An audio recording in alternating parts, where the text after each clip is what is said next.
blevet tid til korte regionale nyheder. Velkommen. Vi starter med et hjemmerøveri i Hvidovre i nat. 2 røvere truede med kniv og koben en mand til at udlevere penge. En 51-årig mand løb og sov, da 2 mænd brød ind i hans lejlighed på Gammel Køge Landevej. Manden fik 4 slag og blev truet til at udlevere godt 42.000 kroner. Den ene røver er arabisk af udseende. Han er 175 cm høj, mellem 20 og 25 år og slank. Han har sort hår, var maskeret og bar handsker.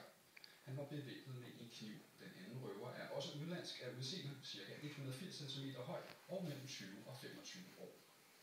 Og oplysninger i sagen gik til Københavns Vestegns Politi på telefon 43 86 14 48. Man skal kunne spore stjålne cykler på nettet, det mener Dansk Cyklistforbund, som foreslår et åbent register over stelnummerne. På den måde kan man tjekke, om den cykel, man vil købe, er stjålet. Dansk Cyklistforbund anslår, at der bliver stjålet mere end 200 cykler hver dag.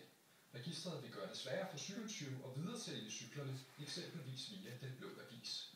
Hos Københavns Politi er man ifølge Metro Express ikke begejstret for et åbent stelnummerregister, for så kan tyvene selv se, om ejeren har nået at melde cyklen stjålet, inden de sælger den videre.